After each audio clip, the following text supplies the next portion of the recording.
Dog002. Thank you for the follow. Welcome to that dragon cancer. I'm afraid it's not the most relieving experience.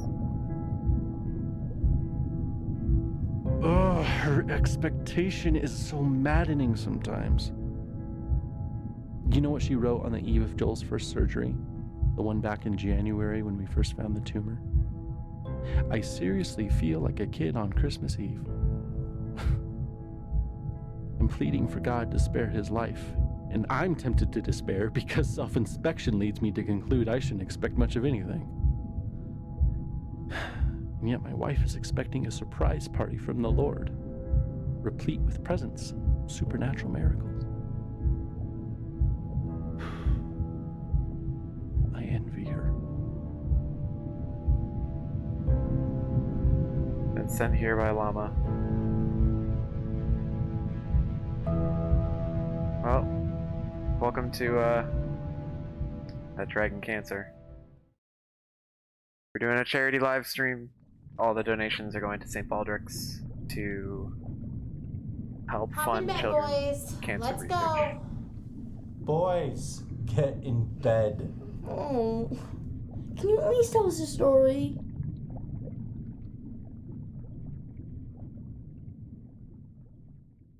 Okay, gotta get the high score. I pressed start as if I would start the game, and it paused it on me. Sure. Okay. This is the story of a very brave knight named Joel. Joel the baby knight? Yes, Joel the baby knight. But he's also Joel the very brave knight. And he was being chased by a dragon named Cancer.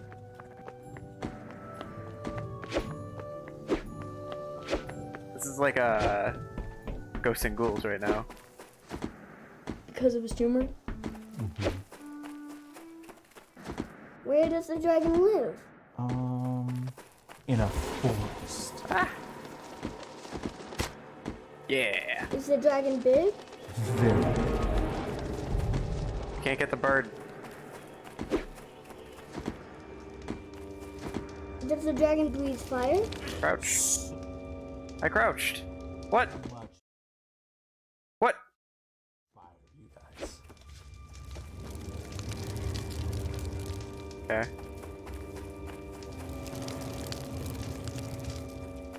So, Joel has armor, like a sword and a shield and stuff? Ooh, or maybe a spear? Yeah, that sounds good. So Dragon. brave Sir Joel with his sword and his shield and his awesome spear and his super jumping ability was being chased by a dragon named Cancer. What other superpowers does he have? He also has grace. That's not a superpower. It's the best superpower. Do you guys know what grace means? Yeah, it's kind PayPal of doesn't like work. help. Oh man. Yeah, it's kind of like help.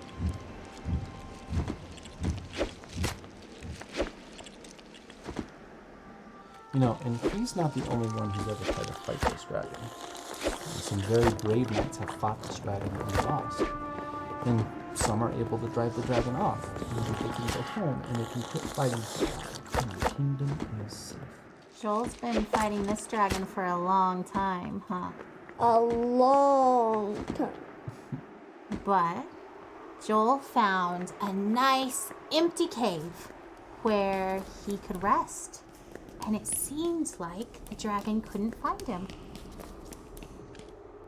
You don't need to feel obligated, Jan, to But just donate. when he thought that the danger was past, the dragon found his hiding spot and came after him in the Oh, no. cave. My hiding spot. That Run. dragon's going to kill Joel. Joel's going to lose. Why did Never. you say that? Because Joel is just a baby. Babies can't kill dragons. You're right.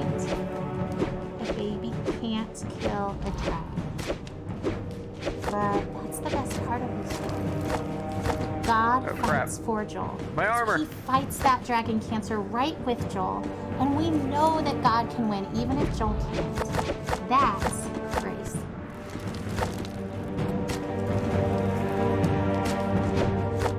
Ah! Oh dear. I keep pressing start. What about Tim from church, Mom? He died from cancer. Wasn't God fighting for him? Didn't he have grace? Of course, God fought for Tim too. Ouch. Tim fought so well. He was so brave and so strong. God let him rest. It may have seemed like the dragon won because Tim died. But we know that Tim's in heaven and that he's with God. Really and hard that to God is dodge so these. proud of him. So maybe for Tim getting to be done fighting was grace. Ouch. Rip.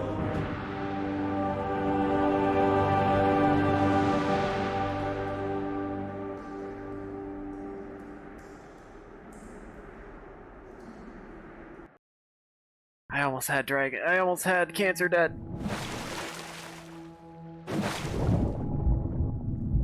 Get a pay save card tomorrow and donate on your next stream. You don't need to feel obligated, my man, but I think the campaign should still be open. I guess we'll see.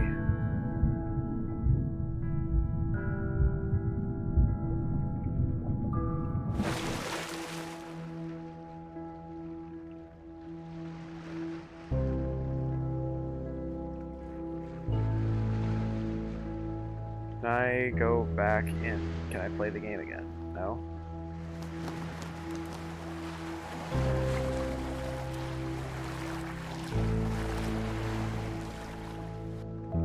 Can't get over there either.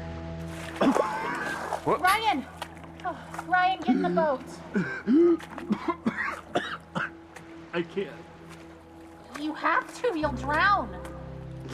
We're already drowning.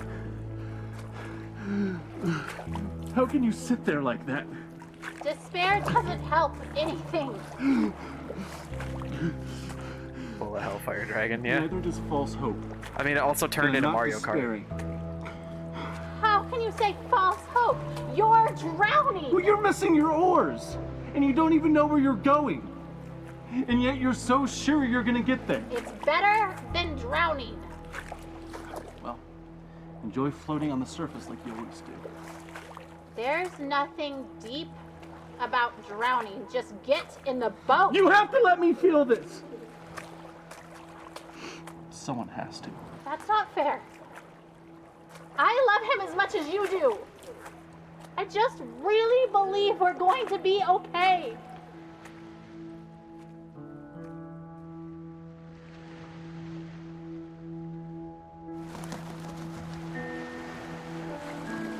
I wanted to read those letters over there. Sounds like Mabel from Gravity Falls. I'm sure my expectation looks like denial. A little bit. But seeing Joel dying does not make me any less certain that he will be healed. In some ways, I feel more certain. Not because the same doubts don't come to me, but because I know that they will not be entertained much longer. Because this chapter is almost finished, and we will have an ending one way or the other.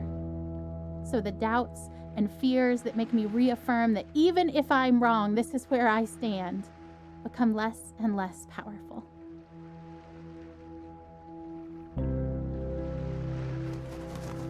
Do you think if I can I go back and around to get those? Oh, hey. Cool, okay.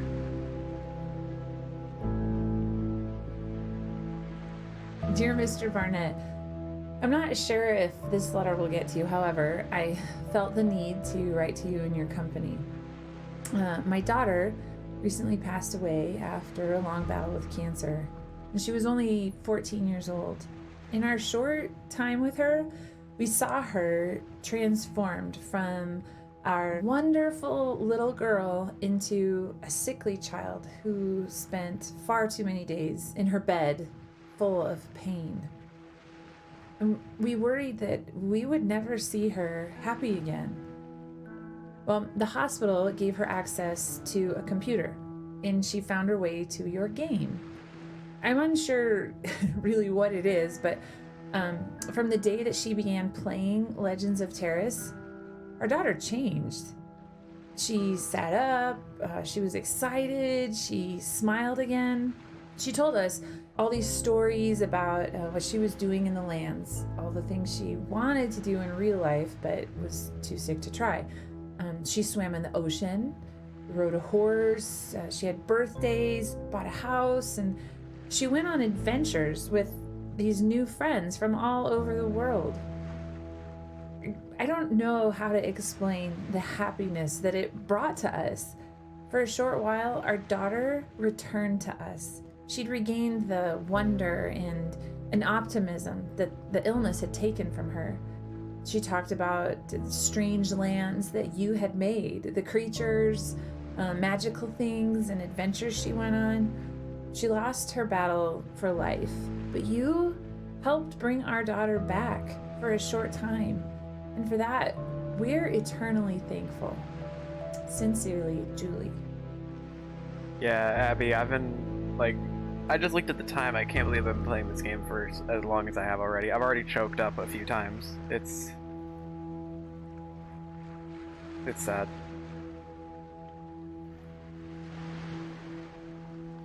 We miscarry at week 12. Sad, sad. But surely the next one will go better. It does. We relax after week 12. The belly grows. We take pictures. Alex talks and plays music to the little one inside. I walk on the frozen North Sea. Skip the sauna. No risk to this one. Week 29, a sonogram bonus. Twins! We float on air. We brainstorm names. Week 31, we crash. Too soon. Too soon. They whimper, open eyes, look into ours. Off to the incubators. We drag ourselves home, cry, hope, pray. We visit, touch, keep track on a wall chart. Stefan's heart beats strong. He grasps a finger. Then he fades. His brain bruised from breech birth. Day 5, he dies. We grieve, but pray for Nicholas. He gains weight. His heart is strong. Then he too fades. His intestinal tract necrotic, falling apart. Day 10, Nicholas dies. We want to die too. We despair into darkness, but hold together. Not easy when a child dies. The what-ifs torment for a while. What if I hadn't swum? If I hadn't lifted groceries? If we'd had a different doctor? But we go on to have 3 wonderful living children. Still, we miss these 2 always.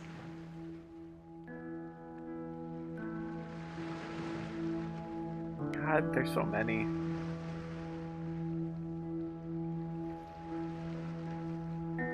Dear Julie, thank you for your letter. I am honored to have played any small part in bringing your daughter joy. She will be missed within the game. I knew your daughter as Hanara of the Knights Guild. In our world, she lived in Devardic and defended the city many times from the forces of evil. Your daughter may have ultimately lost her battle with that dragon cancer, but in my game, she was the dragon slayer. Since you don't know much about the game or who she was there, I'm sending you a screenshot of one of your daughter's adventures. Sincerely, Paul.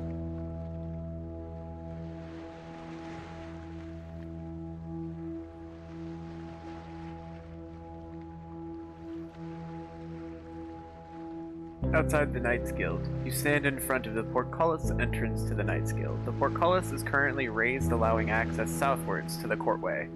North leads to a dark tower. Obvious exits north, south, southeast, southwest. Suit of armor is offering a quest. Use show quest. Hands. You're carrying a wildly flaming longsword in your right hand. Your left hand is empty. Nephirus flies to the north. The Lammergear screeches at you. Nephirus flies from the south, letting out a loud screech. Hello. Hanara says, "Hello. The sun has begun to set across the land of Terrace. Vasari, the goddess of time and history, appears before you. Please be patient as I record your deeds from this day. Feel a comforting sensation as a strange glow appears before you." Vasari smiles upon you. "Thank you for your patience." Nephirus says, "Hey, salute Neph." Snap to attention and salute Nephirus. Nephirus dismounts from her furtive lammer gear. Look, Hanara. Hanara, profession. She is a human fighter in excellent health. She appears to be a novice and a warder of the Gate of the Knights Guild. She is a great unwashed of Dvardic. She's a citizen in good standing. She's carrying a wildly flaming longsword in her right hand, and her left hand is empty. Her armor consists of dragon helm, padded cloth leather, thick linen leggings, simple leather boots, rose-crested tabard, and padded lined gloves. Her jewelry consists of she's not wearing any jewelry. She's mounted upon a black war stallion named Lucky. She is your equal. I don't know if that was a screenshot, but I feel like the mom would have looked at that and been a little bit lost. I'm reminded that having faith does not mean denying what is happening to Joel. Faith means knowing exactly what is happening and also knowing that God has a truth that trumps every other fact. It's difficult to decide whether Amy is in denial or not. Part of you just needs to have faith until you're done.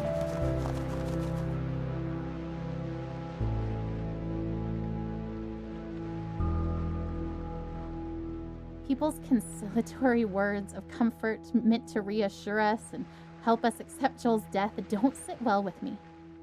They aren't offensive because I know the heart behind them is good, but they are weak words because it's so obvious to me that death is the given. I don't have to work to be ready for it or accept it. It is coming whether I would accept it or not. It has been coming slowly for so long. I don't have to work to understand that Joel is dying. It is obvious. Heaven is amazing. And so I'm not worried about death. It will come regardless of where I stand and wait. But now, death is circling close enough for redemption to finally feel closer.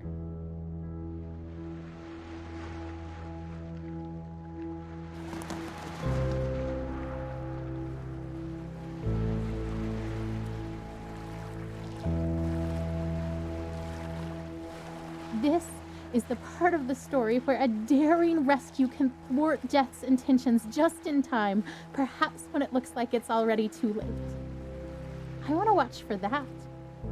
I don't need to focus my eyes on death, studying it in its slow progression. Its course is already clear. But there is a glory that is coming, and its journey to us is wild and quick and frightening, and I want to be watching for that glory.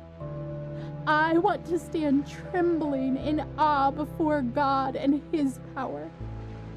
Not sure that this thing that we've asked for is something we can quite manage, but trying anyway. Death is the given. But the life that is possible now for Joel, the miracle that could come now that death is so close, is something worth pursuing, worth risking everything to see with my own eyes.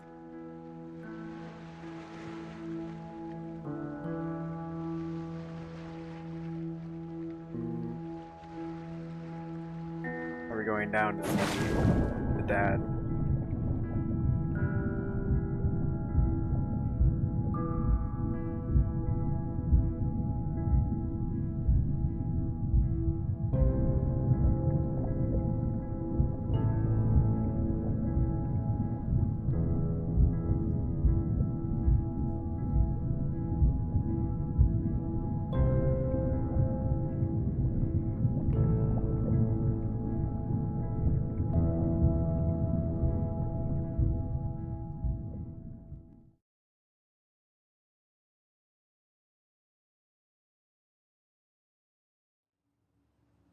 Dehydration.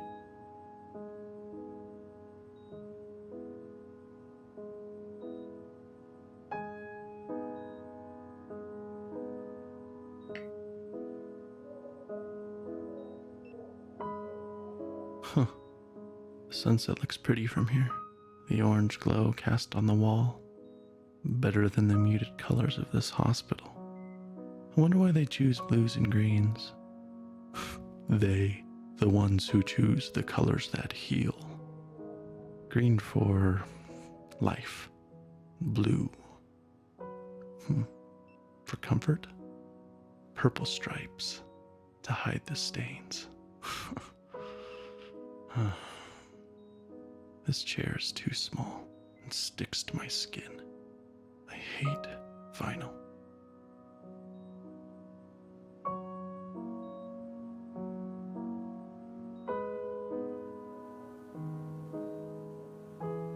I can't really see the sunset. I can only see Blue. the blinding Purple. light. The ocean maybe? No, under the ocean. Silent, warm, and salty, like tears. He won't stop crying. I don't blame him. He feels miserable.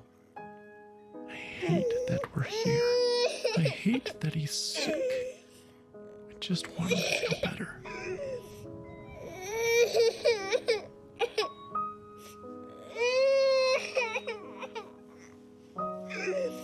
I can't find Joel. Be an arcade machine. It's okay, Jolie. Shh.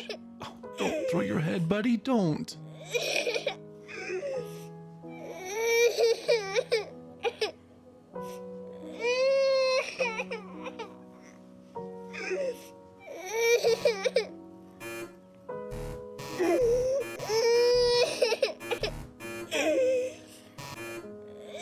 Not letting me try again.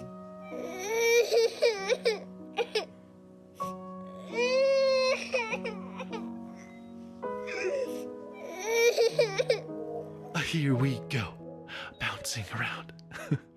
Do you like that? Oh, I love your giggle. Bounce around. Is that funny? A bounce, a bounce, a bounce, bounce, bounce. Oh, he won't stop crying.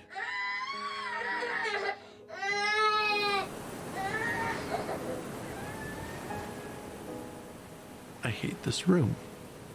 I didn't used to.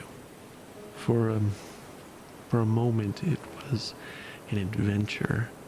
I was cast as the compassionate and caring father, holed up with his fragile son in a small cleft in the rocks. The storm raging, waves ripping at the sharp black rocks below, and enveloped in my arms, he feels safe, and I am holding him firmly, trying not to slip. Because if you hold tight enough, nothing will take him. Right?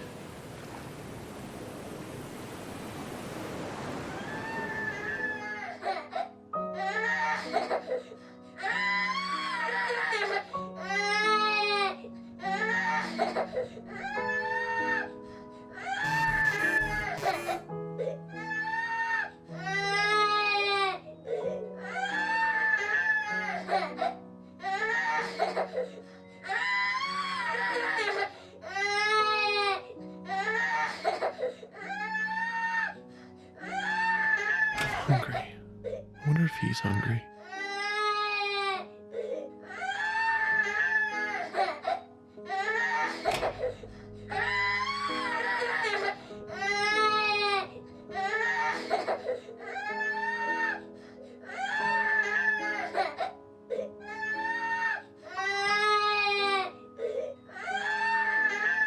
He's screaming louder. Buddy, don't you want juice? He hits the box. I don't catch it.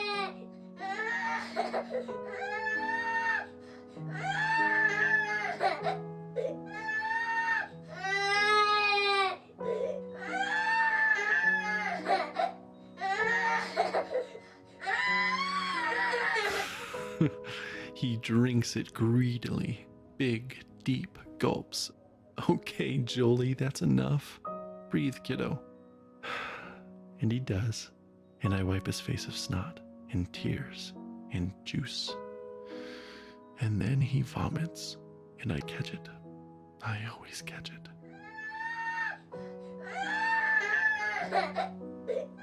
I know you're thirsty, buddy, but you'll throw it up. No, don't grab too hard. You'll squirt all the juice out. Here, let me have it. Oh, poor Joel.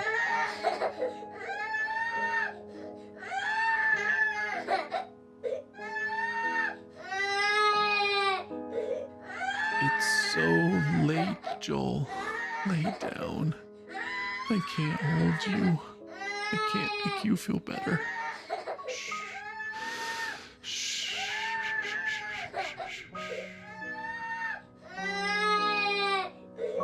Okay, buddy, okay. I'll hold you. Shh. Oh, Joel Bug, you look so miserable. No! Don't hit your head on the bars, Joel. Joel! I know you're mad. Please stop. Please. Stop. I shake. I weep. I pray. I plead.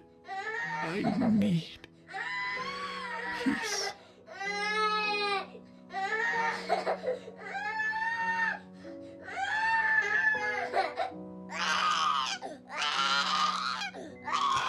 I am empty.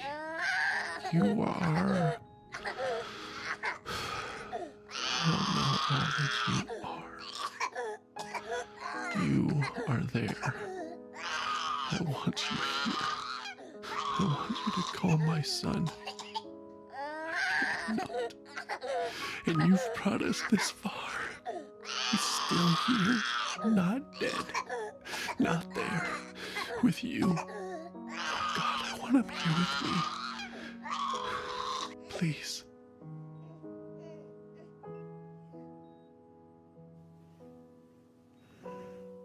Peace. He sleeps.